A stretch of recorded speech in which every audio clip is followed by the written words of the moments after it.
शादी की 3 शर्तें। किसी शहर में एक सौदागर रहता था। उसकी एक बहुत सुंदर लड़की थी। वह लड़की इतनी सुंदर और पढ़ी लिखी थी कि शहर के सभी लड़कों की यही इच्छा थी कि उसी के साथ उनका विवाह हो। यही नहीं, आसपास के शहरों में भी लड़के यही चाहते थे कि उनका विवाह उसी लड़की से हो। सौदागर के यहाँ रोज ही कोई ना कोई लड़का पहुंच जाता था जो उसकी लड़की से विवाह करना चाहता था।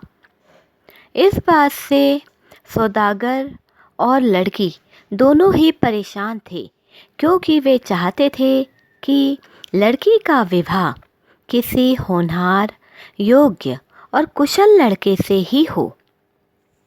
इसलिए उन्होंने विवाह के लिए 3 शर्तें रख दी। जो भी इन शर्तों को पूरा कर देगा उसी के साथ लड़की का विवाह हो जाएगा।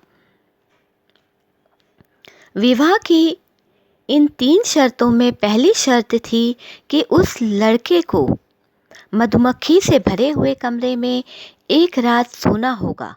इसके लिए उसे ना तो कोई कपड़ा ओढ़ने को मिलेगा और ना ही वो हाथ से हिला हिलाकर उन्हें दूर भगा सकता है, ना ही उसके ऊपर कोई वस्त्र होंगे।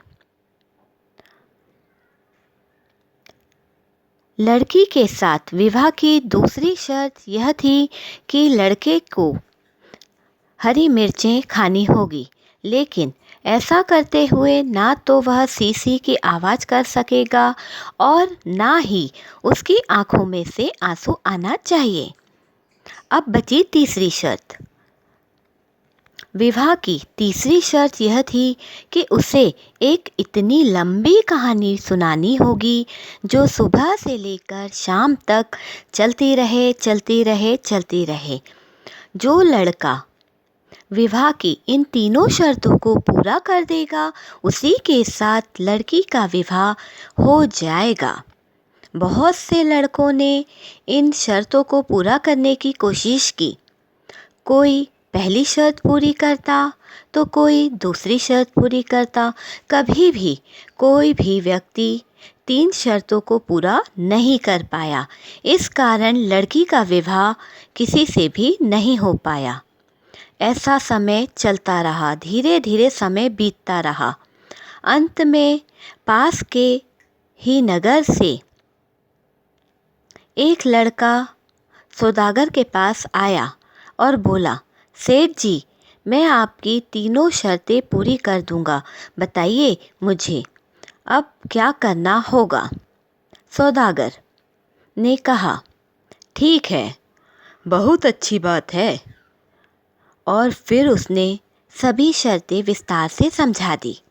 इसके बाद सौदागर ने कहा, मैं तुम्हें वह कमरा दिखा देता हूँ जहाँ तुम्हें रात में सोना होगा। उस कमरे के बाहर 4 चौकीदार रहेंगे जो तुम्हें देखते रहेंगे कि तुमने शर्त पूरी की अथवा नहीं। ऐसा कहकर व्यापारी लड़के को साथ लेकर उस कमरे में आया। लड़के ने कमरे को चारों तरफ से देखा। वो बहुत देर तक अच्छी तरह से देख रहा था। फिर उसने चौकीदारों से कहा, भाइयों, आप तो जानते ही हैं मैं इस नगर का रहने वाला नहीं हूँ, मैं दूसरे नगर से आया हूँ। क्या बताऊँ, रास्ते में मैंने ऐसा एक जादू का घोड़ा देखा कि मैं तो बस देखता ही रह गया। मैं ही क्या, घोड़े को जो भी देखता देखता ही रह जाता। सभी चौकीदारों को घोड़े के विषय में जानने की इच्छा बढ़ गई। वे बोले, उस घोड़े में और क्या विशेष बात है?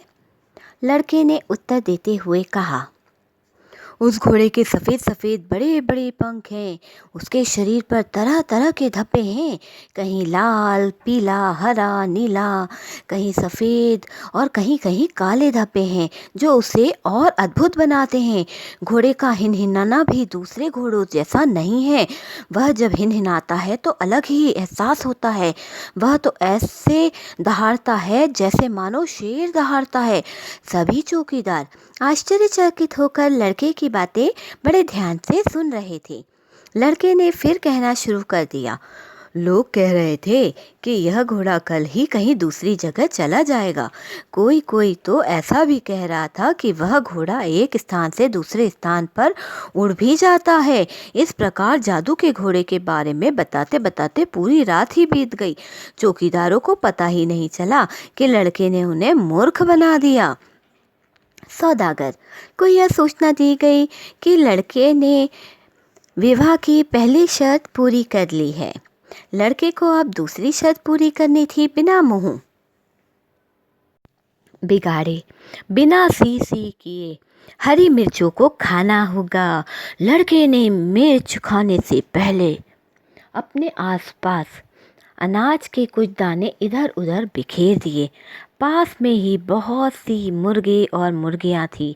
जो ही उसने मिर्च खाना शुरू किया, मुर्गे मुर्गियां उसके पास कुकड़ुकू कुकड़ुकू कुकड़ुकू करते हुए आ गए। उसने शू शू शी शी कहकर उन्हें भगा दिया। ऐसा वह इसलिए कर रहा था कि उसकी जीभ में हरी मिर्च लग रही थी, लेकिन उसने सभी को ऐसा दिखाया मानो वह मुर्गा मुर्गियों को भगा रहा है। इस तरह मुर्गियां पास आती रही और वह मिर्च खाता रहा और फिर शू शू शी शी करता रहा। इससे उसकी पीड़ा भी कम हो गई। इस तरह उसने सभी मिर्चें खा ली और विवाह की दूसरी शर्त भी पूरी कर दी। विवाह की तीसरी शर्त थी कि वह ऐसी कहानी सुनाए जो सुबह से लेकर शाम तक चलती रहे। लड़के ने सुबह होते ही कहानी सुनाना शुरू कर दिया। कुछ साल पहले की बात है। हमारे खेत में बहुत अच्छी फसल हुई। हम लोगों ने अनाज से बोरे भर लिए, इतने बोरे जितने पहले कभी नहीं भरे थे। अनाज से भरे हुए बोरों को एक बड़ी कोठरी में इस तरह चुन दिया कि बिल्कुल भी जगह नहीं बची। बोरे इतने अधिक थे कि मजदूरों के दल बोरों को कोठरी में लाते, उन्हें एक के ऊपर एक रखते और फिर दूसरे बोरे को उनके ऊपर रख देते। एक दिन जब मैं उस कोठरी में गया तो देखा कि बहुत बड़ी गिलहरी बोरों को कुतरने में लगी हुई थी। मुझे देखते ही वह गिलहरी वहाँ से भाग गई और फिर थोड़ी देर में वो दूसरे बोरे को कुतरने लगी और वहाँ से मुझे देख रही थी। बीचों बीच में घुस गई। गिलहरी बोरा कुतरती रही, अनाज के दाने निकलते रहे और उन्हें ले जाकर अपने बिल में रखती रही। यह सब मैं देख रहा था। गिलहरी फिर बिल में से निकली और बोरी कुतरी और फिर अनाज के दाने निकाले और फिर वो जाके बिल में रख आई। फिर इस तरह लड़का यह कहानी दोहराते रहा। रात हो गई और कहानी समाप्त ही नहीं हुई। दिन निकल आया, आकाश में सूर्य की किरणें चमकने लगी। इस प्रकार लड़के ने विवाह की तीसरी शर्त भी पूरी कर दी। सौदागर को यह बता दिया गया कि बुद्धिमान लड़के ने विवाह की तीसरी शर्त भी पूरी कर दी है, तो उसने अपनी लड़की का विवाह खुशी खुशी इसी लड़के के साथ कर दिया।